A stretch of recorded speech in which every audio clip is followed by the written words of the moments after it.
कत को तीरथ बरत तय घूम ले, कत को धाम तय कर लेना, कत को कर लेते पूजा पाठ,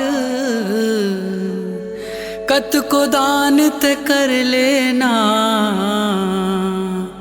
माता रानी के आशीष नहीं मिले,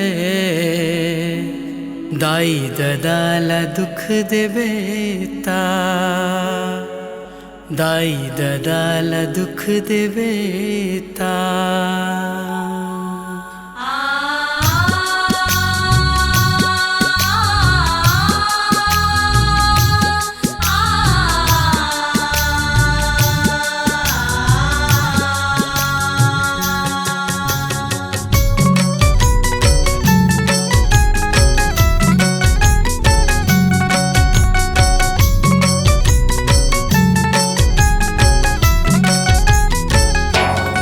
कत को तीरथ बरत तय घूम ले, कत को धाम तय कर लेना, कत को कर लेते पूजा पाठ, कत को दान तय कर लेना।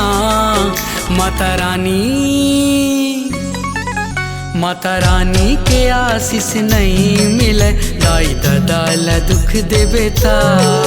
माँ भवानी के कृपा नहीं होवे, बूढ़ी दाई ला दुख देवेता।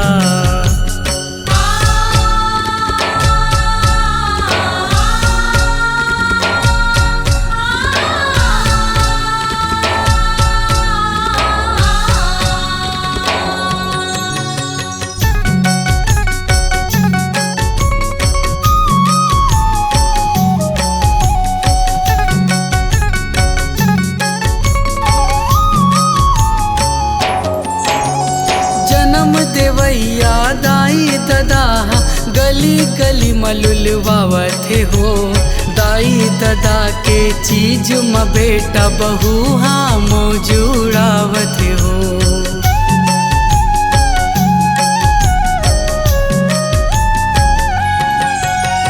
डोकरी दाई ओ डोकरा बाबा चुप्पे आंसू पोहावते हो, कहना नहीं सुने लइका मन उल्टाऊ हावते हो।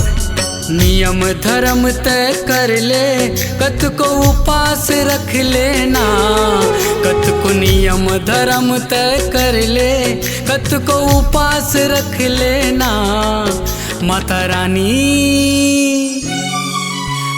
रानी के आशीष नहीं मिले, दाई ददाला दुख देवेता।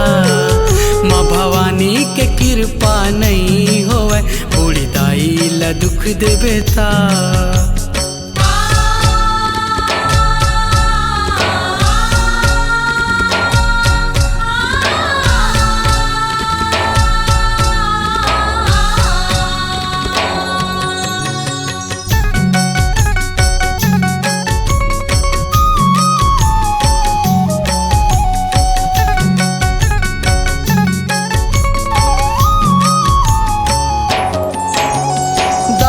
ददा के मिठ बोली हा बेटा ला करू जनावते हो, बात बात माँ दाई ददाला उल्टा आँखी देखावते हो।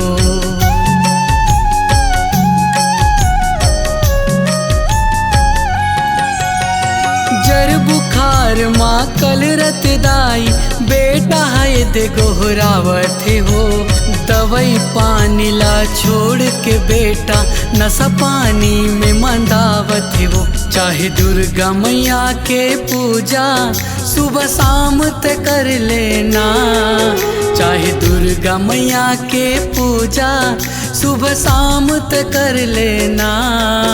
माता रानी के आशीष नहीं मिले, दाई ददाला दुख देवेता। माँ भवानी के कृपा नहीं होवे, बूढ़ी दाई ला दुख देवेता। कत को तीरथ बरत तय घूम ले, कत को धाम तय कर लेना, कत को कर लेते पूजा पाठ, कत को दान तय कर लेना। माता रानी माता रानी के आशीष नहीं मिले दाई दादा ला दुख देबे ता। माँ भवानी के कृपा नहीं होवे बूढ़ी दाई ला दुख देबे ता। माता रानी के आशीष नहीं मिले दाई दादा ला दुख देबे ता। माँ भवानी के कृपा नहीं होवे बूढ़ी दाई ला दुख देबे ता।